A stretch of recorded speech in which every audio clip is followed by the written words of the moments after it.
Hey guys, welcome to Kiki TV. Today we're going to talk about how to handle a manipulator, how to beat them at their own game.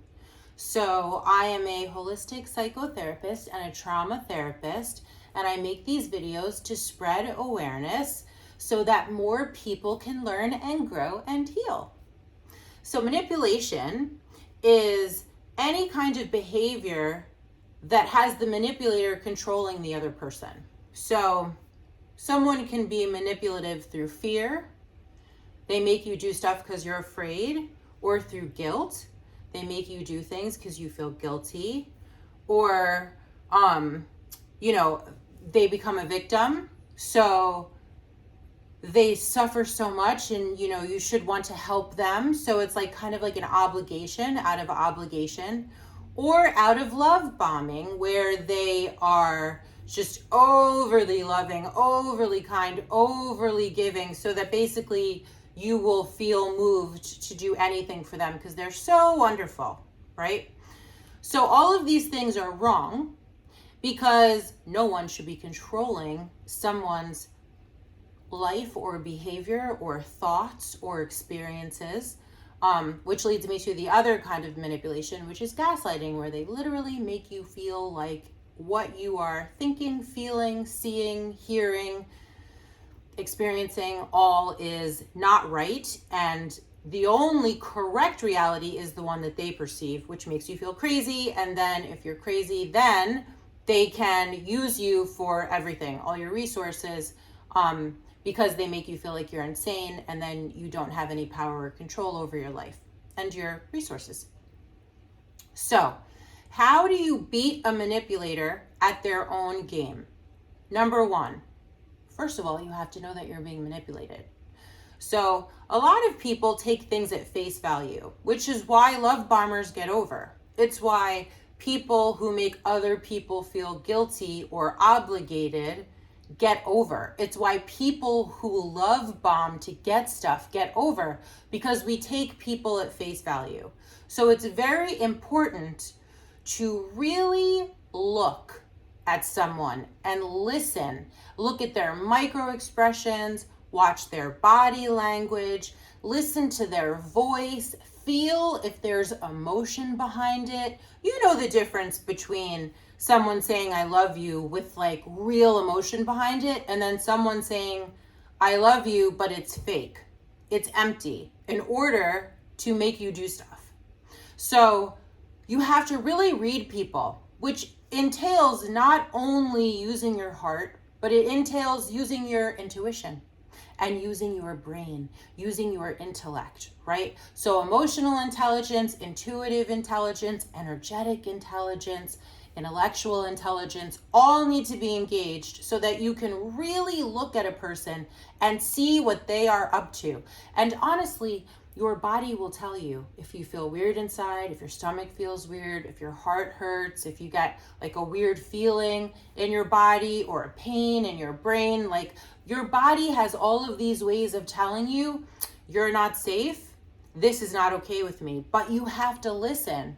So we have to read people, listen to subtext, right? There's what people are saying, and then there's what they're saying underneath what they're saying. So you want to listen to subtext. And then you want to engage all of your senses and all of your intelligence and turn inward and see how your body is reacting to them. Because you will know. Trust your intuition. That's a GPS system that will lead you towards your own safety and security and away from danger. You are wired for it. But a lot of us have been taught to ignore it. Especially if you've had like narcissistic parental abuse. It's very difficult. That means that you've been gaslit all your life, and so you don't believe yourself. Okay, other ways that you can know that it's a manipulator. Another way is boundaries. Boundaries. So you can have boundaries. You can beat them at their own game because you're making less access for you, right? So if there's less access, you have more of a perspective psychology calls that a big picture, when you like kind of look at something from like an aerial view, which is where you get your real perspective, when you can see the whole picture. So boundaries help you to see the whole picture and to really think about what was said, how it was said, then what was done, and make up your mind. Is this manipulation or is this not manipulation? And it protects you from ever being manipulated again by this person, because you've already drawn clear boundaries.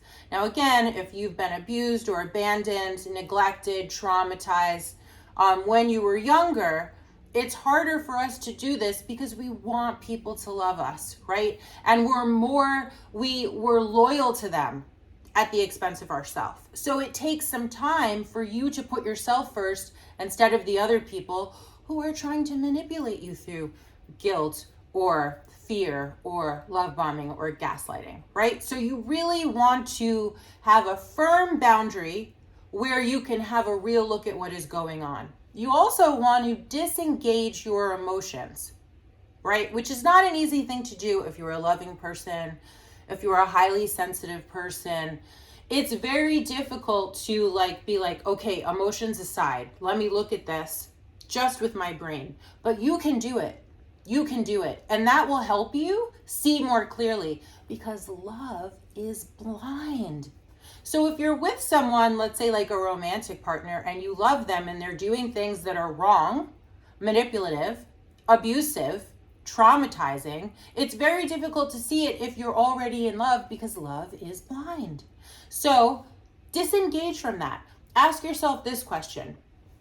If this person was dating my friend, what would I think of it? That helps you to get a little space, a big picture perspective, and disengage your emotions so you can look at things just reasonably, right? Without the emotionality, without the blinding love. Like, what is going on here? What would I tell someone else? Is this okay? Very important.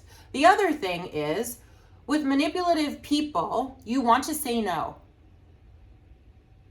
A lot. Because they will stop coming to you if you say no a lot. So let's say that you have a manipulative person in your life and you want them to stop manipulating you. You cannot separate a manipulative person from them, right? From the manipulation. Like the manipulation and the person, you can't separate that. So you have to see that as one thing, and you have to distance yourself and protect yourself from the manipulation of that person, because that person does not know how to function probably without the manipulation. That's what I'm saying. So what you want to do is you want to say no, because that person is manipulating you and controlling you and getting supply from doing it. They are they're getting life force and energy and vitality from controlling you. So you say no, they're not getting that. You say no, you're not so easy manipulated. And then you're more work and less joy for a person who's getting off on controlling you. So you say no, they move on to other victims. You say no, they realize that you no longer can be controlled. You're a challenge. Manipulators don't sometimes manipulators like challenges, but if you remain consistent, eventually they'll move to someone else. So this is how you deal with manipulators. Also, don't lie to yourself. Don't lie to yourself because you don't want it to be true. You have to look at the truth. You have to look at the truth. If they are manipulative, you have to see that it's manipulative. You have to call it manipulation, at least to yourself. I mean, you could also tell them that you realize they're being manipulative and that you are not cool with it. You know, sometimes that works and sometimes it doesn't. It's a case by case basis. But if you tell a manipulator that you realize they're being manipulative, they're less likely to try it with you because you see them clearly. You see through all of the illusion to who they really are, and they'll know it. And they'll probably slink away into the hole that they crawled out of. But you have to see it. You have to call it, at least to yourself, and then you have to start putting in these behaviors so that you take care of yourself. You are worthy of a healthy, happy life where you have people who want you to do what you want to do, not what they want you to do. You have people in your life and in your corner who want you to blossom and grow and be the best you, not for them so that they can use you, but for you so you could self-actualize and be healthy and happy in this world. That is the difference.